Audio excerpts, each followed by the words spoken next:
நரியின் ஆலோசனையோ புத்திசாலித்தனமானது. ஆனால் காலை வேளையில் அந்த புதிய விலங்கு வரும் நேரம் பார்த்து யானை, நரி, குரங்கு மூவரும் சேர்ந்து ஒரு குழியை நோண்டி வைத்தார்கள். சரியாக அதே வழியில் அந்த புதிய விலங்கு வந்து அந்த குழியில் மாட்டிக்கொண்டது.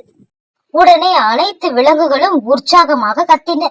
ஆனால் அந்த புதிய விலங்கோ கீழே விழுந்து காயமடைந்தது. இவர்கள் கூச்சலிடும் சத்தத்தை கேட்டு சிங்கம் ராஜாவும் அங்கே வந்து விட்டார். அப்பொழுது அந்த புதிய விலங்கோ, நண்பர்களே, நான் சொல்வதை கொஞ்சம் கேளுங்கள். நான் சண்டை போடவே நினைக்கவில்லை. நான் பாதுகாப்பு தேடிதான் இங்கு வந்தேன். மனிதர்கள் என் காட்டை எரித்து விட்டார்கள். எனக்கு உணவு இல்லை, வீடு இல்லை, எங்கு போவதென்று தெரியவில்லை. அதனால்தான் இங்கு வந்து இப்படி நடித்தேன்.